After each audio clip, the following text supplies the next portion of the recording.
इस वीडियो में हम ए लेवल मैथमेटिक्स का पास्ट पेपर का क्वेश्चन सॉल्व करेंगे और हमारे पास अर्थमेटिक प्रोग्रेशन का क्वेश्चन है। The sum of the first 9 terms of an arithmetic progression is 117।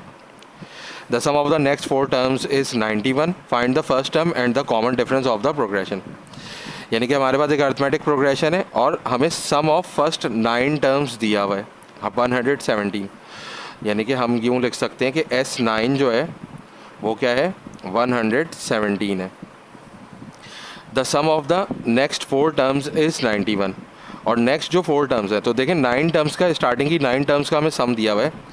तो जो नेक्स्ट 4 टर्म्स होंगी वो कौन सी हो सकती हैं? वो 10 से लेके 10th टर्म होगी, 11th होगी, 12th होगी और 13th होगी।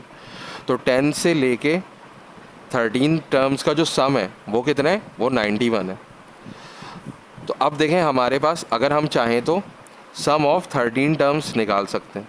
सम ऑफ 13 टर्म्स क्या होगा? यानी कि स्टार्टिंग की जो 13 टर्म्स है उनका सम क्या होगा? इन दोनों का अगर हम प्लस कर लें तो ये क्या हो जाएगा 117 और 91 को हम ऐड कर लेंगे और सम ऑफ 13 टर्म्स आ जाएगा। तो ये कितना हो जाएगा? ये हो जाएगा हमारे पास 208। और अब जो है इन दोनों सम्स को हम यूज़ करके फर्स्ट टर्म और कॉमन डिफरेंस प्रोग्रेशन का फाइंड आउट करेंगे। तो इसके लिए जो हम फार्मूला यूज़ करेंगे वो है SN is equal to n/2 2a plus n-1d। ये फार्मूला हम यहाँ पे यूज़ करेंगे जो कि सम ऑफ n टर्म्स का फार्मूला होता है। n जो है वो नंबर ऑफ टर्म्स होता है और a जो है वो फर्स्ट टर्म होती है और d जो है वो कॉमन डिफरेंस होता है। तो अब देखें हमारे पास जो है वो S9 अगर हम इस फार्मूले को अप्लाई करें तो यहाँ पे हम क्या करेंगे? इस n की जगह पे 9 पुट कर देंगे। तो S9 इज़ इक्वल टू 9/2 और 2a प्लस, अब इस n की जगह पे भी 9 आ जाएगा, 9 - 1d। तो अब देखें हमारे पास S9 जो है उसकी वैल्यू 117 है। तो हमने 117 यहाँ पे लिख लिया और ये हो गया 9/2। और इसको हम सिंप्लीफाई करेंगे तो ये हो जाएगा 2a और प्लस 9 - 1 क्या हो जाएगा? 8 हो जाएगा। तो ये 8d हो जाएगा। तो अब ये क्या हो जाएगा हमारे पास 117 9/2 और अब इसमें से हम 2 कॉमन ले सकते हैं। तो अगर 2 कॉमन ले लेंगे तो वो 9 से मल्टीप्लाई होगा और अंदर हमारे पास बचेगा a + 4d।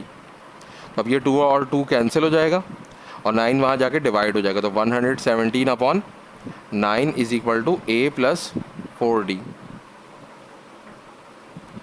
तो ये जो है क्या हो जाएगा 9 × 1 = 9 और फिर 9 × 1 = 9 और 9 × 3 = 27। तो ये हमारे पास इक्वेशन आ जाएगी 13 is equal to a + 4d।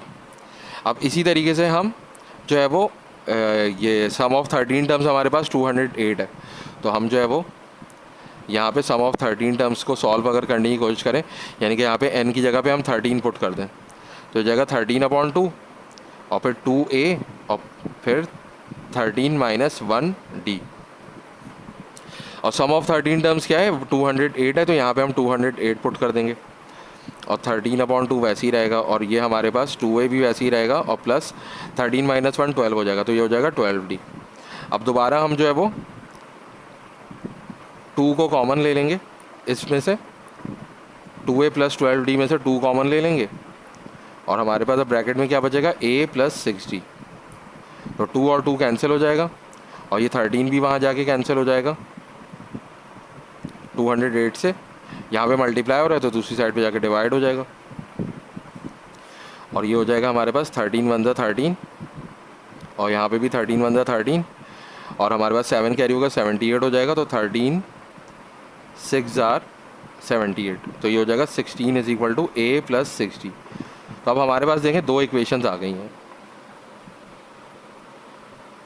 तो इन दोनों इक्वेशंस को हम साइमल्टेनियसली सॉल्व करेंगे तो हमारे पास a और d की वैल्यू आ जाएगी। तो हम एलिमिनेशन मेथड यूज़ कर दें तो इस इक्वेशन को हम यहाँ पे लिख लेंगे और दोनों इक्वेशंस को हम सब्ट्रैक्ट कर देंगे। तो क्या होगा? साइन चेंज हो जाएगा, सारे साइन चेंज हो जाएगा। तो 16 - 13 क्या हो जाएगा?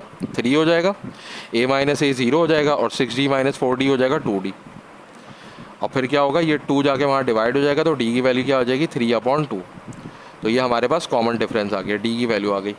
अब इस d की वैल्यू को हम यहाँ पे सब्सटीट्यूट कर देंगे तो हमारे पास आ जाएगा 13 इज़ इक्वल टू a + 4 और d की जगह पे हमने सब्सटीट्यूट कर दिया 3/2। तो जगह 13 इज़ इक्वल टू a + 2 × 1 = 2 2 × 4 और 2 3 ज़ा 6, तो ये जाके वहाँ पे माइनस हो जाएगा 13 माइनस 6, तो ए की वैल्यू क्या आ जाएगी 7 आ जाएगी, जो कि फर्स्ट टर्म है। तो फर्स्ट टर्म और कॉमन डिफरेंस की वैल्यू हमने इस तरह फाइंड आउट कर ली।